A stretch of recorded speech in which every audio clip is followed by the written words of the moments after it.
What's up, everybody? Welcome back to another video. In today's video, we're going to be talking about the Detroit Lions free agency period for 2021 once again.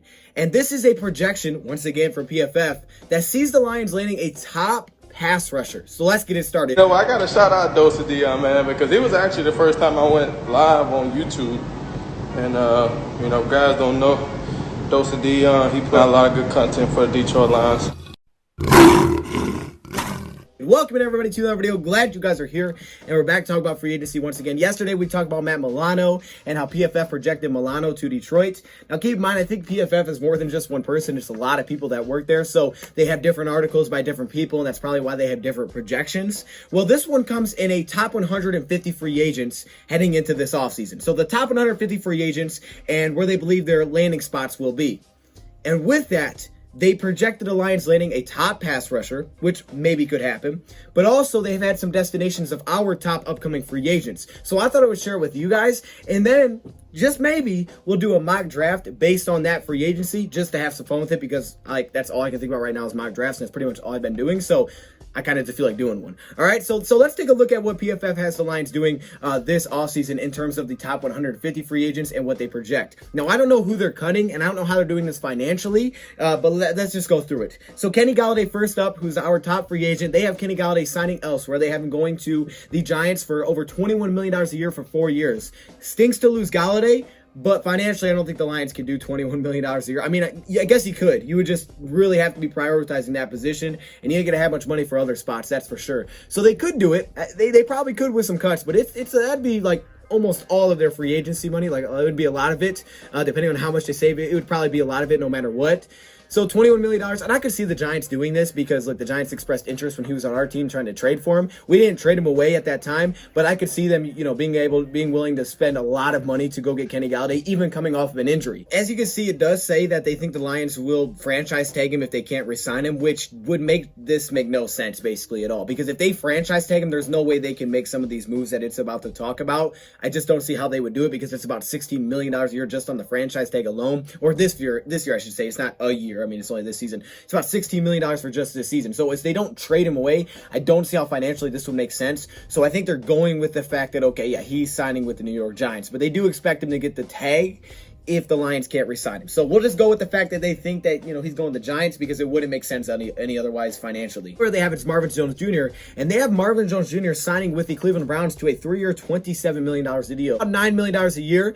Okay, so I could see that, about $9 million a year. That's probably what I'm thinking is going to happen with Marvin Jones as well. I think he goes to the Rams, personally. I think that's where he ends up. He may take less to go to the Rams, but they have him with Cleveland, which makes sense. They're a playoff team, and they could use some receiver help. Then they have Danny Amendola re-signing with the Lions for 1 year's $5.5 million. This one I don't see happening. I really don't see the Lions giving $5.5 million to Danny Amendola for one season. First off, 1 year contracts, I think they're going to be very cheap if the Lions do it because they're saying, where are we 2 years from now?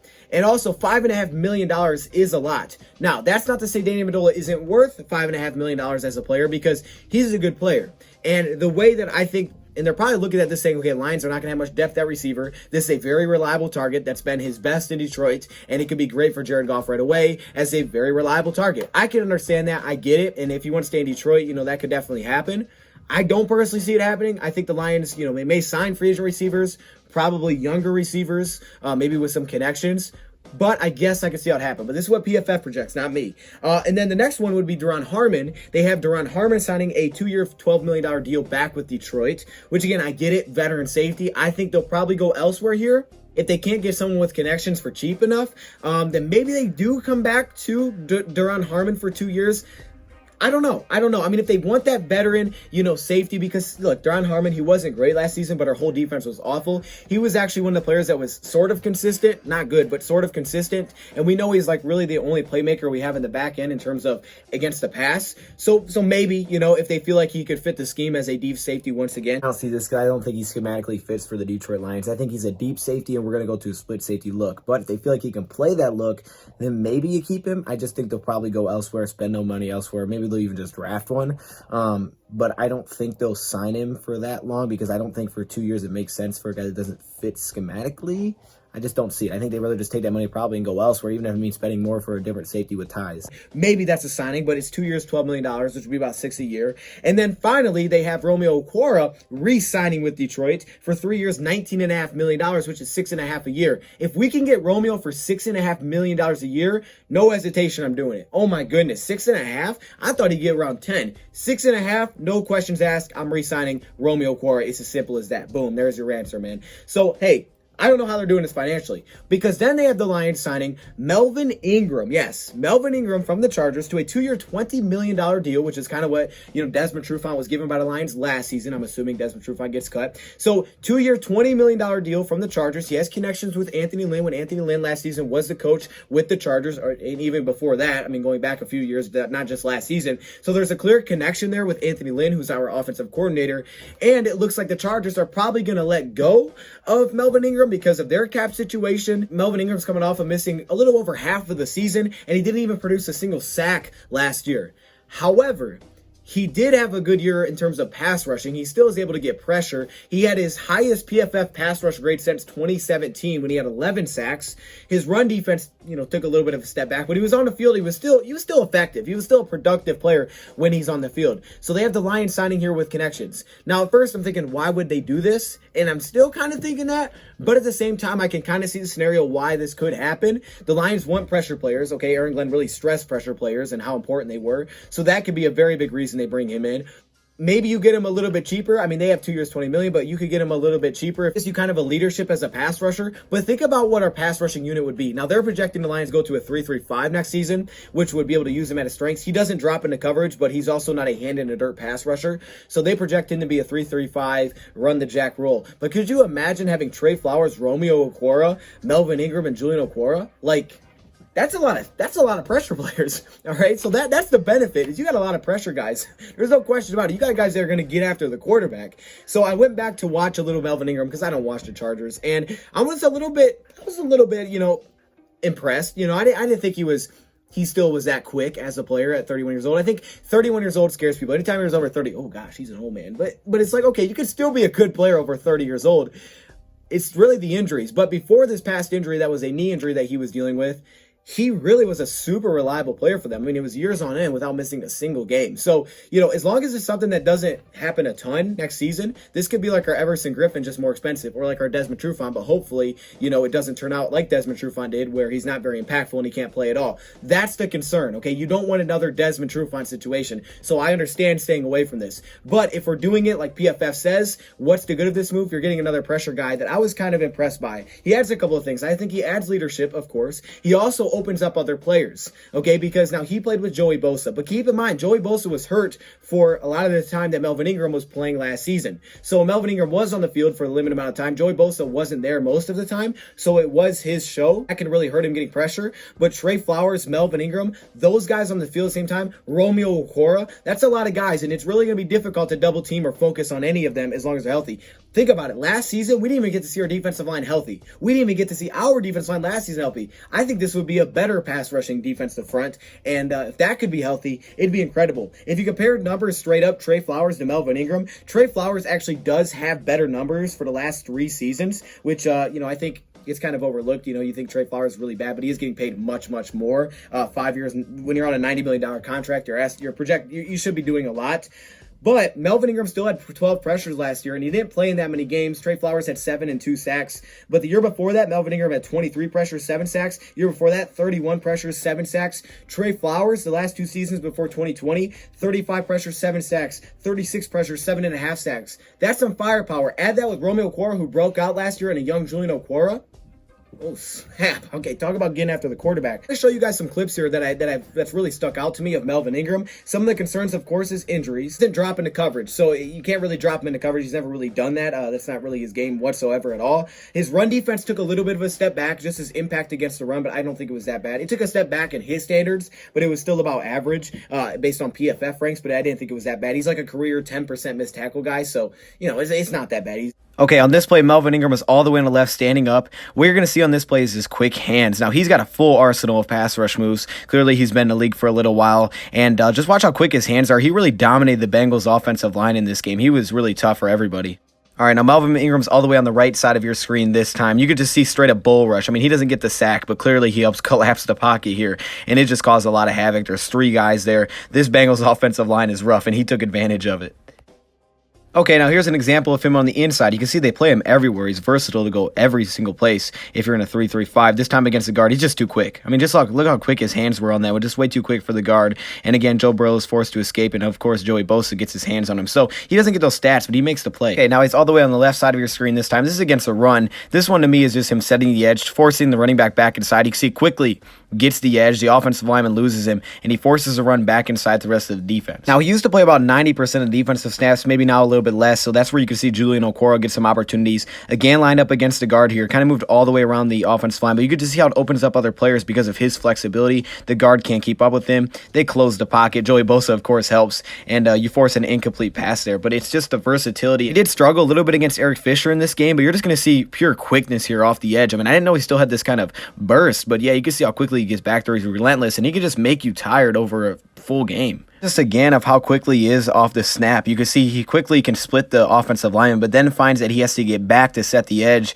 and he's able to do it just because of his athletic ability. You can see he gets split inside there, but then works his way back outside, forces the running back inside the rest of defense. That's great. That's a great edge work. In this final play, just showing off some power. I mean, he just completely runs over the tight end here, just knocks the running back over through the tight end. This is just ridiculous. Watch this. I mean, you can't match a tight end on this guy. Are you kidding me? Look at this. Holy cow, man. That is tough. I don't think he's an elite player anymore. He is a very good player. I see, I think Pride of Detroit gave him a B+, so I thought that was interesting. And that's kind of where I'd probably put him in that range of a player right now. Now, here's the thing. Obviously, the age and the injuries are a concern. The injury with a knee injury, I mean, are you willing to take that risk, right? That's like Desmond Trufant last season, but it was a different injury for Desmond Trufant. So hopefully with a full offseason, he's good to go. We did see him come back against the Jets, and he was really strong in that game, which was very promising because he got healthy and he came back and he looked good in that game. And then obviously the age, I don't think the age concerns me too much. 31's not that old. It's not too concerning. And the Lions are looking at, okay, where are we 2 years from now? He helps you in this next 2-year span. It's, yes, partly helping you win now, but it also gives you the ability to, after 2 seasons, hey, you know what, we can move on from this guy, we go a different route. But during that time, very good mentor, I think, for a player like Julian Okwara, who's probably not going to be asked a lot to drop into coverage, but instead is just a pass rusher. I think he could help really oil up his skills, because I think that's what Julian Okwara is going to be. So I think what a perfect opportunity would be here is splitting him with Julian Okwara, not making him play 90% of the snaps, allowing Julian to play 30 to 40%, 60, 70% goes to Melvin Ingram. So when he comes out, when he gets tired, when there's a drive like that, we saw a little bit last season with the Chargers, then you sub at Julian Okwara, and he gets this opportunity to, take what he learned and show it on the field. It's a great mentor for Okwara, for Julian, that is, and it could be in a similar role. So if Lions did play a 3-3-5 defense, which you haven't really talked about a lot, this could be a good option. I don't think he would fit a 4-3 just because that's not his play style. So if we're in a 4-3, I just don't see it. But again, players usually find flexibility, and I don't know what the Lions are going to run defensively. PFF could be right, they could be wrong. I don't know. Again, this is not what I project is going to happen. I could understand where they're coming from. I don't think I would do it personally, but this is what PFF is kind of thinking is going to happen. So how would you feel about this? I mean, definitely going to have some pass rush for the next couple of years, and I think it would help out Julian big time, but it's definitely not it's not really as much of a future move, except for the development and leadership you're going to get from him for the young guys. All right, before you get into this mock draft, the sound came out really weird. Like, I sound like that one kid, you remember from Nickelodeon, that kind of had that high-pitched voice. I'm going to still put it on there, that way you guys can watch it. I think it got sped up somehow, and now it sounds goofy, so it won't happen again.